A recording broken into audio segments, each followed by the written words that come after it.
Käydään läpi, miten sieltä Jyväskylästä huhtikuussa tuli peräti 3 kultamidallia näistä yli 50-vuotiaiden kisoista. 3 kultaa yhdelle seuralle, se on aika vaikuttavaa. On todella.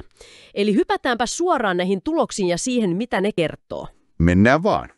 Eli Kurikan punttiklubille siis 3 Suomen mestaruutta. Jyväskylässä kisattiin 11–13 huhtikuuta. Aivan. Ja tämä on just se juttu, että kun puhutaan yli 50-vuotiaiden sarjoista, Masters-urheilusta, niin se vaatii ihan poikkeuksellista sitoutumista, siis vuosikymmenten treeniä ja sitä paloa lajiin. Ehdottomasti aloitetaan siitä kokeneimmasta päästä, Taisto Puorola. Joo, hän on konkari. Todellakin. 80-vuotiaiden miesten 81 kilon sarjan voitto. Aika uskomattomanta. On. Yhteistulos 76 kiloa, eli tempaus 34 kiloa ja työntö 42 kiloa. Voitti Pasi Halmen Lekistä 7 kilolla, siis 80-vuotiaana SM-kultaa. Miten se on edes mahdollista? No, se Puorolan saavutus on todella kunnioitettava. Tuossa iässä pelkkä voimatasojen ylläpito on jo iso juttu. Se vaatii äärimmäisen kurinalaista ja fiksusti suunniteltua treeniä. Joo, ei voi olla helppoa. Ei todellakaan. Mutta ei se ole pelkästään fysiikkaa, vaan se pitkä kokemus, se näkyy siinä tekniikassa ja kilpailurutiinissa. Jokainen nosto on harkittu. Aivan. Ja ne Sinclair-kisteet 250,57, ne antaa vähän perspektiiviä. Nehän tavallaan vertaa sitä suhteellista voimaa eri painoja ikäluokissa. Eli ne kertoo, että Puorolan tulos oli ikänsä nähden tosi vahva. Selvä. Sitten mennään ehkä siihen kisojen jännittävimpään hetkeen. Joo. Mä arvaan, minkä otat esiin. Heikki Vallin taistelu, 65-vuotiaiden 89 kilon sarja. Valli KPK:sta nappasi kultaa yhteistuloksella 153 kiloa.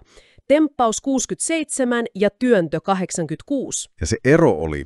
Se ero, vain 1 kilo Veijo Mäntymäkeen Rovaniemeltä ja 2 kiloa Ari-Pekka Hyyppään Keljon Viestistä. Siis 153, 152, 151 kiloa, ihan mieletöntä. Miten ihmeessä tuollainen kisa ratkeaa? Tässä päästään just siihen painonnoston ytimeen. Kun erot on näin pieniä, niin kaikki korostuu. Niin. Tekniikan varmuus just niissä ratkaisunostoissa, taktinen pelisilmä korotusten kanssa ja ennen kaikkea se henkinen kantti. Pään pitää kestää. Joo, uskon sen. Jokainen onnistuminen tai epäonnistuminen, varsinkin siellä viimeisissä työnnöissä, voi kääntää sen koko mitallijärjestyksen. Varmasti oli yksi kisojen huippuhetkiä seurata tuota. Todellakin. Kylmiä hermoja vaadittiin. Jep. No sitten se 3. kulta, joka tuli ihan eri meiningillä. Jani Pihlajamäki, 50-vuotiaiden 81 kilon sarja. Joo, tässä ei ollut niin tiukkaa. Ei todellakaan. Voitto oli murskaava, yhteistulos 193 kiloa, tempaus 85, työntö 108. Ja ero seuraavaan. Peräti 22 kiloa. Marko Einola Pudasjärveltä sai hopeaa 171 kilolla. 22 kiloa. Se on paljon. Niin on. Ei tarvinnut jännittää voittajaa. Ei. Ja Pihlajamäen suoritus oli siis todella vakuuttava. M50-sarjan debyytti ja heti tuollainen tulos. Juuri näin.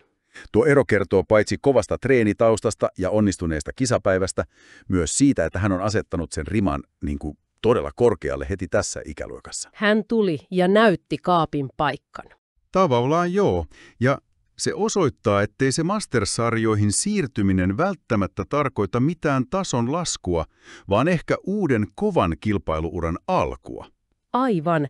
Nämä 3 esimerkkiä, Purolan pitkäjänteisyys, Vallin hermojen hallinta ja Pihlajamäen ylivoima, ne maalaa kyllä hienon kuvan. Kyllä. Siinä näkyy se omistautuminen ja intohimo.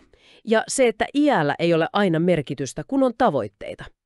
Nämä varmasti antavat ajattelemisen aihetta sinullekin, kuulija. Varmasti. Eli yhteenvetona vielä, Kurikan punttiklubi, KPK, keräsi siis todella vaikuttavan saalin Jyväskylän Grand Masters SM-kisoista 2025. 3 kultaa.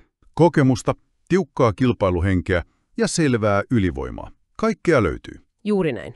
Taisto Purola, Heikki Valli ja Jani Pihlajamäki. Onnea heille. Kyllä.